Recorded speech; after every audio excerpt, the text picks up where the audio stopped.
दोस्तों, अगर हम इलेक्ट्रॉनिक्स मैन्युफैक्चरिंग इंडस्ट्री की बात करते हैं तो बहुत सी कंपनियां हैं जिनका नाम हमारे माइंड में आता है। और ये सेक्टर में अगर ग्रोथ की बात करेंगे तो पोटेंशियल अभी के साथ में अगले 5 साल तक हमें और भी देखने को मिलता है। इवन अगर आप इस पूरी इंडस्ट्री की बात करोगे ना, तो अगले 5 साल में ये पूरी इंडस्ट्री आपको आपको डबल होती हुई दिखेगी। तो आप यहाँ देखोगे India electronics manufacturing likely to double in next 5 year. और ये किसका कहना है? गवर्नमेंट सोर्स के थ्रू हमें देखने को मिल रहा है। और ऐसे बहुत सी न्यूज़ हैं जहाँ पे आपको इस इंडस्ट्री में ग्रोथ का पोटेंशियल देखने को मिलेगा, क्योंकि गवर्नमेंट का तो फोकस है ना। गवर्नमेंट चाहती है कि इंडिया में बहुत ज़्यादा इलेक्ट्रॉनिक्स मैन्युफैक्चरिंग को बढ़ावा दिया जाए, जिससे हम एक्सपोर्ट कर सकें। और इसी को लेकर क्या है, सेमीकंडक्टर भी इलेक्ट्रॉनिक्स मैन्युफैक्चरिंग का ही कहीं ना कहीं पार्ट देखने को मिल जाता है।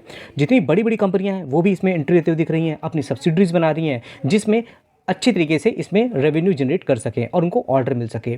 अब इलेक्ट्रॉनिक्स मैन्युफैक्चरिंग इंडस्ट्री जो आप देखोगे लगभग 2026 से 27 तक की बात करें तो $300 बिलियन तक के रेवेन्यू को टच कर सकती है। किसका कहना है? डिक्सॉन टेक्नोलॉजी के जो एमडी हैं अतुल लाल जी, उनका कहना ये है। और वो ऑलरेडी क्या है, ये कंपनी इलेक्ट्रॉनिक्स मैन्युफैक्चरिंग में काम करती हुई नजर आती है। तो हमने जब डिक्सॉन टेक्नोलॉजी का नाम लिया है तो जरूर इसके बारे में पढ़ना इंटरेस्टिंग होगा। ये कंपनी आप देखोगे तो अलग अलग सेगमेंट में काम करती है। और मार्केट शेयर की बात करोगे तो मैं भी आपको दिखाने वाला हूँ किस सेगमेंट में कितनी मार्केट शेयर लेकर रखी हुई है। हाँ, प्राइस देख करके आप लोग डर जाते हो कि यार ये कंपनी का प्राइस ज़्यादा है, लेकिन ये कंपनी जब 2000 में थी तब भी इसका प्राइस ज़्यादा था, 22,000 तक गई तब भी प्राइस ज़्यादा था।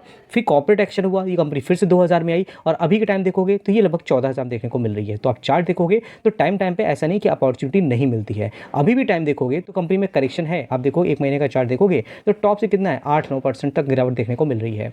84,000 करोड़ की मार्केट कैपिटलाइजेशन है। इसका वैल्यूएशन आपको हमेशा हाई देखने को मिलेगा, क्यों? अगर आप वैल्यूएशन के चक्कर में पड़ोगे ना तो ये कंपनी कभी भी आपके हाथ में नहीं आएगी। हाँ, जो देखने वाली बात है वो ये देखो कि ये कंपनी किस तरह से अलग अलग सेगमेंट में काम करती है। ये टेलीविजन मैन्युफैक्चरिंग की बात करेंगे, एलईडी टेलीविजन में 50% की मार्केट शेयर इसके पास में है। उसके अलावा एलईडी सीएफएल लाइट कंपोनेंट की बात करते हैं, उसमें 39% का कॉन्ट्रीब्यूशन है। उसके अलावा वॉशिंग मशीन कंपोनेंट की बात करते हैं, 43% का कंट्रीब्यूशन है। हाँ, इसका जो मेन बिजनेस किसमें है, मोबाइल मैन्युफैक्चरिंग में है। 78.9% का काम बिजनेस का मोबाइल मैन्युफैक्चरिंग से आता है।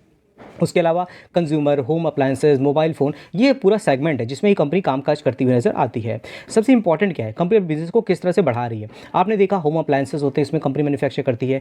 एचपी के साथ में कंपनी ने डील की है, उसमें क्या है, कंपनी पीसी और लैपटॉप मैन्युफैक्चरिंग में काम करेगी। और पीएलआई जो गवर्नमेंट की स्कीम है 2.0, उसका भी यह बेनिफिट कंपनी को मिलता हुआ दिखेगा। आप अगर आप आते हो हार्डवेयर में, उसमें भी कंपनी काम करने आती है। देखोगे लैपटॉप, डेस्कटॉप में कंपनी आती हुई नजर आ रही है।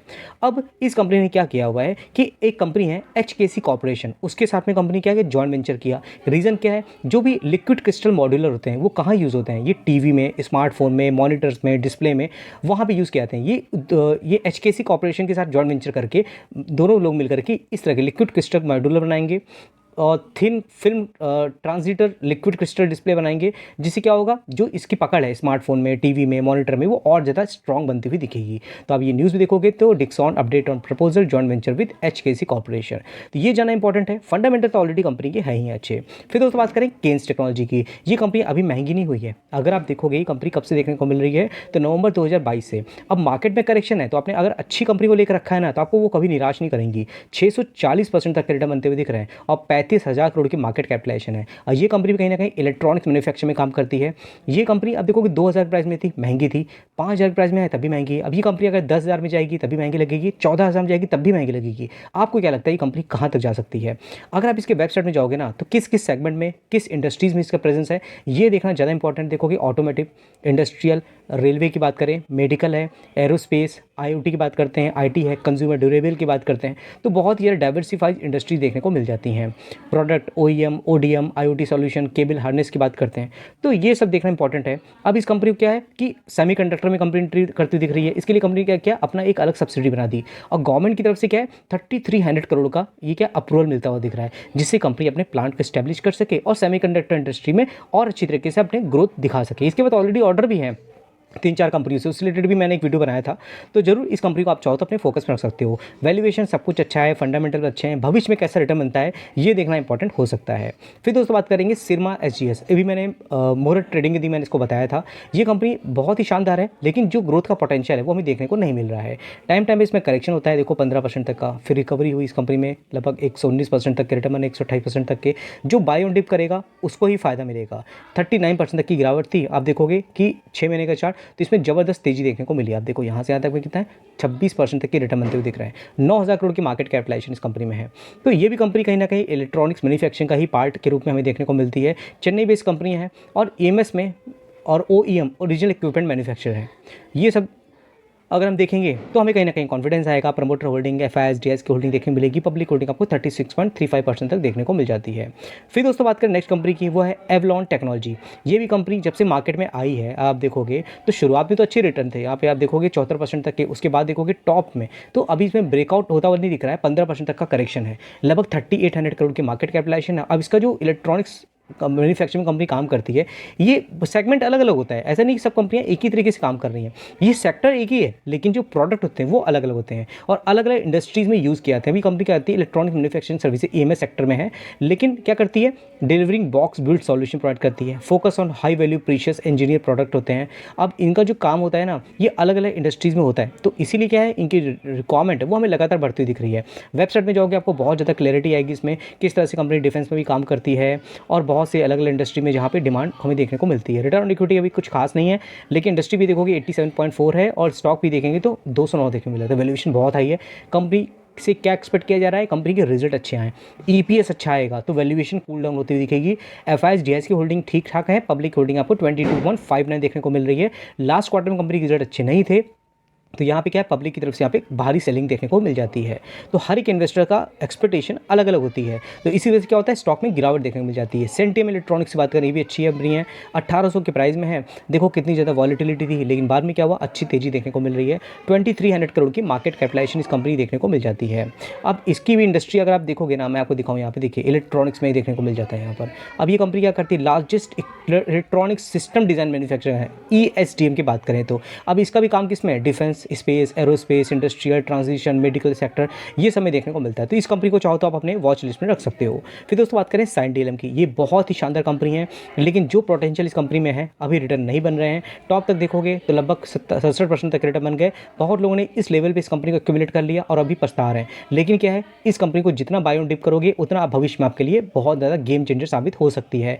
5000 करोड़ की मार्केट कैपिटलाइजेशन है और इसकी जो पेरेंट कंपनी है उन्होंने एक नई सब्सिडरी बनाई है सेमीकंडक्टर में एंट्री करने के लिए, उसका नाम है साइन लिमिटेड। साइन लिमिटेड एक IT कंपनी है। ये साइन DLM लिमिटेड ये एक इलेक्ट्रॉनिक्स मैन्युफैक्चरिंग कंपनी है। अब ये कंपनी किस तरह से अपने बिजनेस को बढ़ा रही है ये देखना इंपॉर्टेंट है। तो अगर आप देखोगे, Cyient DLM acquire Altek electronics to expand US footprint, तो US में ये कंपनी अपने बिजनेस को बढ़ाने के लिए एक नई कंपनी को इसने एक्वायर किया था। हालांकि न्यूज़ पुरानी है, 4 अक्टूबर की है, लेकिन अगर हम कंपनी के रिलेटेड बात कर रहे हैं, उसके थीम के रिलेटेड बात कर रहे हैं, तो ये आपके लिए नॉलेज लेना इंपॉर्टेंट होता है। अब इस कंपनी का जिसने कंपनी ने यहाँ पर एक्वायर किया है उसको क्यों इसके लिए इंपॉर्टेंट है, तो जो ऑलरेडी वो कंपनी क्या थी, EMS सेक्टर में काम कर रही थी और उसके जो क्लाइंट है नॉर्थ अमेरिका में, डिफेंस सेक्टर में, हेल्थ केयर में और इंडस्ट्रीज़ में ऑलरेडी उनके क्लाइंट थे, तो इनको बना बनाया बिजनेस मिल रहा है और वहाँ पे ये कहीं ना कहीं इनको ऑलरेडी ऑर्डर मिलते रहेंगे डिफेंस सेक्टर में और इनका बिजनेस बढ़ता रहेगा। और US की बात करते हैं तो उसका जो डिफेंस सेक्टर है वो बहुत ज़्यादा डिमांडफुल है, वहाँ से ऑर्डर बहुत आते हैं। अब यहाँ देखो फॉर्च्यून 500 क्लाइंट हैं जो यहाँ पे देखने को मिलते हैं इनके साथ में जुड़े हुए। तो ये सब कहीं ना कहीं रेलिवेंट फील्ड में कंपनी एक्वायर करती है बिजनेस को, तो उसके ग्रोथ पोटेंशियल और ज़्यादा देखने को मिल जाता है। हालांकि return on equity, return capital employ कुछ खास नहीं है, फेस वैल्यू 10 है। इंडस्ट्री पी आपको 68.4 देखने को मिलेगा। स्टॉक भी देखोगे 77.7 है, तो वैल्यूएशन ज़्यादा है।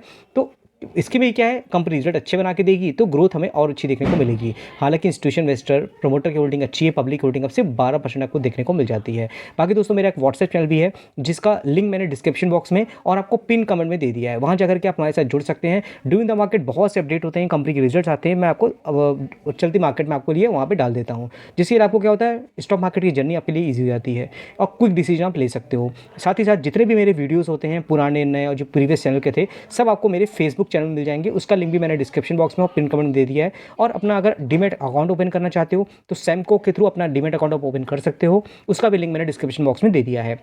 तो जरूर आप अकाउंट ओपन करते हो तो मुझे आप कमेंट बॉक्स में लिख सकते हो या तो मुझे ईमेल कर सकते हो, तो मैं अपना पर्सनल नंबर आपको दे सकता हूँ, जिसके थ्रू हम आपको और भी ज़्यादा हेल्प कर सकते हैं अकाउंट ओपनिंग के रिलेटेड।